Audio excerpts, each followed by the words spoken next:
Assalamualaikum warahmatullahi wabarakatuh. Kembali lagi di channel Rian Prime 1995. Buat teman-teman semua yang masih keluyuran di jalan, yang masih speeding, yang masih naik motoran, untuk hari ini di Ramadan kali ini mari kita ramaikan masjid dan menonton faedah-faedah video di YouTube Rian Prime 1995. Oke, tetap stay tune, kita bakalan mengisi Ramadan kali ini dengan faedah. Sudah belajar tajwid Al-Quran,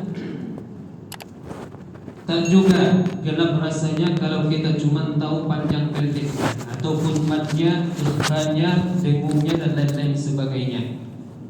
Perlu kita tahu juga dari mana keluar huruf-huruf hijaiyah itu dan juga bagaimana sifat-sifat setiap huruf apabila kita menyebutkan Al-Quran. Dan Ramadan ini adalah peluang yang besar yang telah dibuka oleh Allah Subhanahu wa Ta'ala. Salawat serta salam kehadiran junjungan kita Nabi yang mulia Nabi Muhammad sallallahu alaihi wasallam, yang tentunya kita jadikan sebagai contoh di dalam kita beramal, berbicara, berbuat, bertindak. Yang penting Nabi Muhammad adalah sosok ikutan kita. Kalau kita mengikuti Nabi kita Muhammad sallallahu alaihi wasallam, punya jaminan dari Allah Subhanahu wa Ta'ala, wa innaka la'ala khuluqin 'azim. Kita mencontoh orang yang paling mulia akhlaknya. Kita mengikut apa yang telah diwahyukan Allah kepada Nabi kita Muhammad, dan Muhammad itu la yantiqu 'anil hawa in huwa illa wahyu yuha. Bapak Ibu orang tuaku yang saya muliakan, pada malam hari yang berbahagia ini kita diberikan satu judul, yaitu orang-orang yang merugi pada bulan Ramadan. Kalau kita lihat nanti riwayat-riwayat dari Nabi kita Muhammad sallallahu alaihi wasallam, begitu banyaklah yang akan kita bicarakan pada malam hari ini. Karena setiap sudut nanti kalau kita betul-betul memperhatikannya, maka di sana banyak sekali kerugian-kerugian yang akan kita alami. Kalau kita ini seorang pedagang, maka bocoran-bocoran kerugian itu menganga di mana-mana. Bapak Ibu yang saya muliakan karena Allah Subhanahu wa Ta'ala, di dalam hadis Nabi kita Muhammad sallallahu alaihi wasallam, ini ada di dalam kitab Qabsum min Nuri Muhammadin sallallahu alaihi wasallam, karya Dr. Muhammad Faiz Alman. Di dalam kitab beliau menulis satu hadis, Ragiman furim adraka Ramadana falam yukfar lah, Rawahu Ahmad. Celakalah seseorang yang dia mendapatkan bulan Ramadan, akan tetapi dosanya belumlah diampuni. Kalau bicara masalah dosa, kita semua yang hadir ini punya dosa.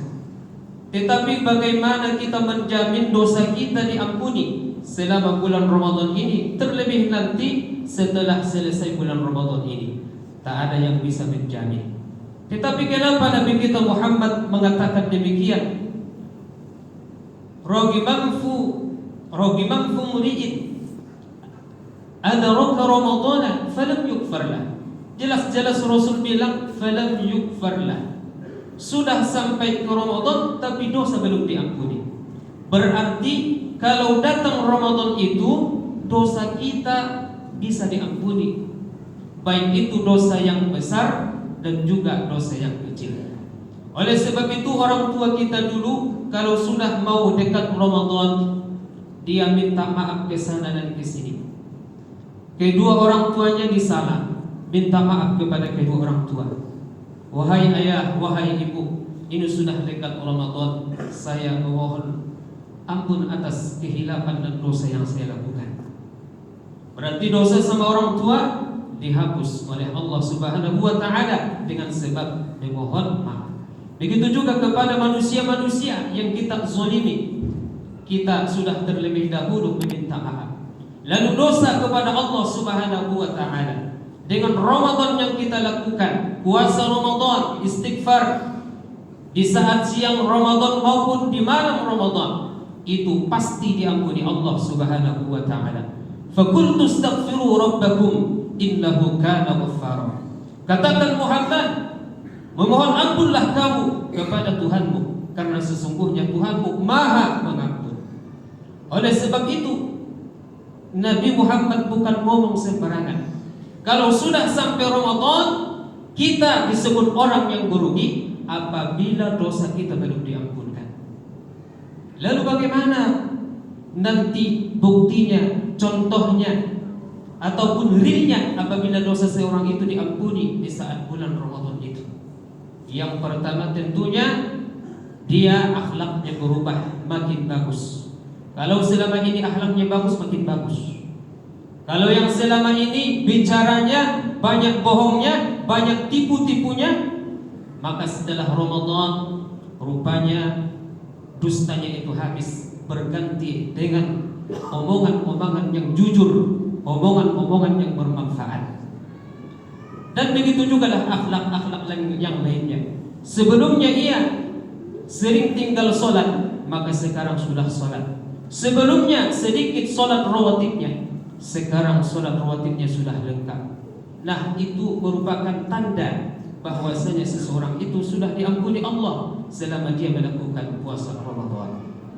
Bapak Ibu yang saya muliakan karena Allah Subhanahu wa taala, sesungguhnya hadis yang telah disampaikan itu tadi masih ada sambungannya. Irtaqan Nabi sallallahu alaihi wasallam 'ala al-minbari darajatan. Nabi suatu ketika naik ke atas mimbar. Di tangga yang pertama Rasulullah mengatakan amin. Tsumma irtaqa tsaniyata faqala amin. Lalu naik tangga yang kedua, Rasulullah pun bilang amin. Tsumma irtaqa tsalitsata faqala amin. Naik tangga yang ketiga, Rasulullah pun bilang amin. Faqala ashabuhu, lalu sahabatnya setelah selesai berkhutbah, Rasulullah ditanya oleh sahabat-sahabatnya, "Ala ma amanta?" Ya Rasulullah, apa tadi yang engkau aminkan itu? 3 kali engkau mengaminkan tadi. Tangga pertama amin, tangga yang kedua amin, yang ketiga amin. Qal atani Jibril, telah datang kepadaku tadi Jibril, kata Rasulullah. Faqal ragimam fumri'in adraka abawaihi falam yadkhulil jannah. Merugilah seseorang, binasalah seseorang, celakalah seseorang, bersamanya masih ada kedua orang tuanya, tetapi kedua orang tuanya tidak menjadi sebab musabab dia untuk masuk ke dalam surga. Maka Rasulullah bilang amin. Yang mendoakan Jibril, lalu yang mengaminkan adalah Rasulullah. Amin itu kalau di tafsir kita lihat adalah isim amr bimakna istajib. Artinya kalimatnya isim, akan tetapi maknanya adalah perintah, amar. Bimakna istajib artinya adalah perkenankanlah permohonan kami. Dan amin itu ada 4 hurufnya, hamzah, mim, ya, nun. Dan Allah di dalam tafsir, ulama tafsir mengatakan bahwasanya setiap huruf itu Allah ciptakan malaikatnya. Apabila seorang mengucapkan amin, maka malaikat itu akan mendoakan, turut mendoakan akan apa yang dipermintakan oleh orang yang berdoa kepada Allah Subhanahu wa taala. Makanya kalau imam sedang membaca Al-Fatihah, jangan kita malas-malas menyebutkan amin. Karena amin itu adalah stempel, kata Sayyidina Ali, stempel surat, supaya surat itu diterima di sisi Allah Subhanahu wa taala. Kemudian malaikat, di dalam setiap hurufnya tadi Allah ciptakan malaikat yang mereka itu turut untuk mendoakan kepada Allah agar permintaan kita itu diperkenankan Allah Subhanahu wa taala. Lalu yang di tangga yang kedua tadi, Rasulullah sallallahu alaihi wasallam juga mengatakan amin. siapa yang diaminkan oleh Rasulullah sallallahu alaihi wasallam itu tadi. Maka itulah tadi yang diaminkan oleh Rasulullah. Adraka Ramadhana falam yughfarlah. Orang yang sampai kepadanya bulan Ramadan tetapi dosanya belum diampunkan oleh Allah Subhanahu wa taala. Oleh sebab itu, Ramadan yang sedang kita hadapi ini, sedang kita jalankan ini, mari kita jalankan sebaik-baiknya supaya Ramadan ini menjadi pelebur daripada dosa-dosa dan kesalahan yang telah kita lakukan. Sekaligus Allah Subhanahu wa taala memberikan pahala-pahala daripada amal yang telah kita lakukan. Dan yang terlebih penting lagi, semakin berakhir Ramadan, maka semakin hebat bonus-bonus pahala yang telah Allah sediakan untuk para hamba-Nya. Semakin berakhir Ramadan, semakin luar biasa fadilah-fadilah yang Allah buat untuk para hamba-hamba yang betul-betul datang mendekat kepadanya. Bapak Ibu yang saya muliakan karena Allah Subhanahu wa taala, inilah yang dapat saya sampaikan. Mudah-mudahan bermanfaat, dan orang-orang yang merugi pada bulan Ramadan ini adalah sesungguhnya orang yang tidak memanfaatkan bulan Ramadan ini dengan sebaik-baiknya. Dan banyak sekali lagi orang-orang yang merugi lainnya, tidak usah lagi kita sampaikan satu persatu. Akan tetapi kalau tidak dia manfaatkan bulan Ramadan ini dengan sebaik-baiknya, itulah orang yang merugi. Ini saja yang dapat saya sampaikan. Afwan minkum. Wassalamualaikum warahmatullahi wabarakatuh.